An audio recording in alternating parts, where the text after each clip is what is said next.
За победу! Ура!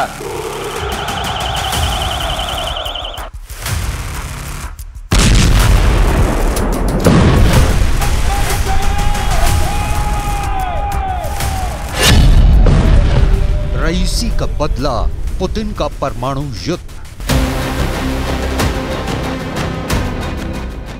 जिस वक्त पूरा ईरान राष्ट्रपति इब्राहिम रईसी के गम में डूबा हुआ था, उस वक्त पुतिन सबसे बड़ी परमाणु ड्रिल या कहीं परमाणु युद्ध की तैयारी के आदेश पर हस्ताक्षर कर रहे थे।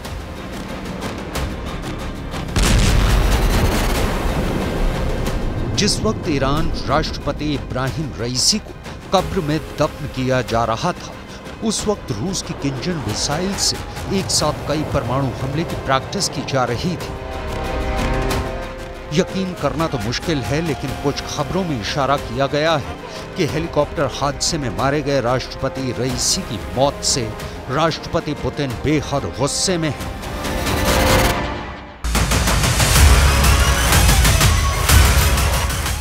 कुछ जानकारों का तो यहां तक मानना है कि रईसी की मौत का बदला रूस लेने जा रहा है। अगर ऐसा हुआ तो यकीन मानिए 72 मिनट में 300 करोड़ से ज्यादा लोग पूरी दुनिया में मारे जाएंगे। अगर पुतिन ने रईसी की मौत का बदला एटमी हथियारों से लिया तो पूरी दुनिया में 5000 परमाणु धमाके होंगे, जो कई देशों का नहीं बल्कि पृथ्वी का ही हुलिया बिगाड़ देंगे। अब सवाल उठता है कि क्या रूस और ईरान अपने दुश्मनों पर एटमी हमला करेंगे? इस सवाल का जवाब है मिडिल ईस्ट में जो हालात इस वक्त चल रहे हैं उसमें कुछ भी संभव है, क्योंकि रूस और ईरान को शक है कि रईसी हादसे में नहीं मारे गए हैं, बल्कि उनकी हत्या की गई है। यही वजह है कि महज 24 घंटे के अंदर रूस ने अपनी परमाणु वॉच को जमीन पर उतार दिया है। हम आपको एक एनिमेशन के जरिए ये समझाने की कोशिश कर रहे हैं कि रईसी की मौत का बदला मॉस्को और तेहरान कैसे ले सकते हैं। अपुष्ट खबरों में जो जानकारी मिली है उसके मुताबिक तेहरान और मॉस्को से अमेरिका और इजराइल पर बड़े परमाणु हमले हो सकते हैं। दावा तो यहां तक किया जा रहा है कि रूस ने किंजल जैसी हाइपरसोनिक मिसाइल को मैदान में उतार दिया है। रूस की कोशिश है कि किसी तरह से पूरे अरब से इजराइल और अमेरिका के दबदबे को खत्म कर दिया जाए। ईरान वैसे भी परमाणु बम की क्षमता हासिल कर चुका है। ऐसे हालात में रूस और ईरान मिलकर अमेरिका और इजराइल पर परमाणु हमला कर सकते हैं, और अगर ऐसा होता है तो फिर रूस के जंगी जहाज परमाणु मिसाइलों और बमों से अमेरिका और इजराइल को तबाह कर देंगे। दावा तो ये भी किया जा रहा है कि रूस रईसी की मौत का बदला लेकर पूरे अरब वर्ल्ड का लीडर बनना चाहता है। रूस के राष्ट्रपति पुतिन रईसी की मौत पर अपने इरादे जता चुके हैं। Уверенный в себе, прежде всего, человек, который руководствовался национальными интересами, но, конечно, это был человек слова, и с ним было приятно работать, имея в виду, что если мы о чем-то договаривались, всегда можно было быть уверенным в том, что договоренности будут исполняться. अब आप ये भी जान लीजिए कि परमाणु हमला करने वाली रूसी एरोस्पेस फोर्सेस इस वक्त क्या कर रही हैं। रूसी रक्षा मंत्रालय ने रूसी सोशल मीडिया प्लेटफॉर्म पर परमाणु तैयारियों से जुड़ा एक हैरान करने वाला वीडियो 18 घंटे पहले डाला है।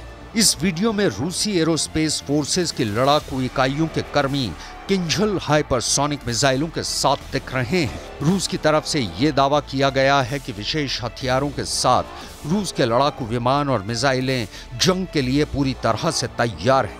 रूस की तरफ से केवल इतना ही बताया गया है कि दक्षिणी सैन्य जिले में तैनात सेना एटमी हथियारों के साथ मौजूद है, जिनके पास इस्कंदर मिसाइल, किंजल जैसी घातक मिसाइलें मौजूद हैं।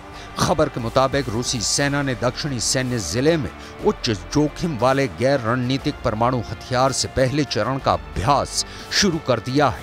इसके अलावा वायु रक्षा प्रणालियों के लिए किंजल मिसाइलों को परमाणु हथियारों से लैस कर दिया गया है। своей стороны будем делать все для того, чтобы российско-иранские отношения продолжались бы именно в таком ключе. Передайте, пожалуйста, эти слова руководству Ирана. И если у коллег есть необходимость, то мы готовы сделать все, чтобы оказать им экспертную поддержку, экспертную помощь в выявлении истинных причин этой катастрофы. इधर ईरान के कार्यवाहक राष्ट्रपति मोहम्मद मुख्बर की हॉटलाइन पर रूस के राष्ट्रपति व्लादिमीर पुतिन से बात हुई है। इस बातचीत के बाद रूस में टैक्टिकल न्यूक्लियर ड्रिल शुरू हो चुकी है। माना जा रहा है कि ईरान अरब में यूएस खेमे के 7 देशों को एक साथ टारगेट बना सकता है। रूस और ईरान के इस जॉइंट ऑपरेशन का खतरा बढ़ता जा रहा है। राष्ट्रपति इब्राहिम रईसी और विदेश मंत्री अमीर अब्दुल्लाहियन की मौत के बाद ईरान शोक में डूबा है। ऐसे हालात में अगर रूस परमाणु जंग करता है तो पृथ्वी पर मानव इतिहास का सबसे बड़ा विनाश होगा, क्योंकि रूस के लिए जासूसी करने वाले एक जर्मन सैन्य अधिकारी ने महीना भर पहले ही बता दिया है कि रूस की परमाणु हमला करने की तैयारी पूरी हो चुकी है। रूस के राष्ट्रपति व्लादिमीर पुतिन कभी भी हाइपरसोनिक मिसाइलों से परमाणु हमले का आदेश जारी कर सकते हैं। आशंका जताई गई है कि अगर परमाणु युद्ध छिड़ा तो 72 मिनट के अंदर धरती पर 5000 परमाणु विस्फोट होंगे और अकल्पनीय विनाश होगा। Nuclear war a scenario book के मुताबिक इन धमाकों में 300 करोड़ से ज्यादा लोगों की मौत हो जाएगी। कुल मिलाकर राष्ट्रपति रईसी की मौत के बाद जो हालात तेजी से पूरी दुनिया में बदल रहे हैं वो बेहद डरावने और खौफनाक लग रहे हैं।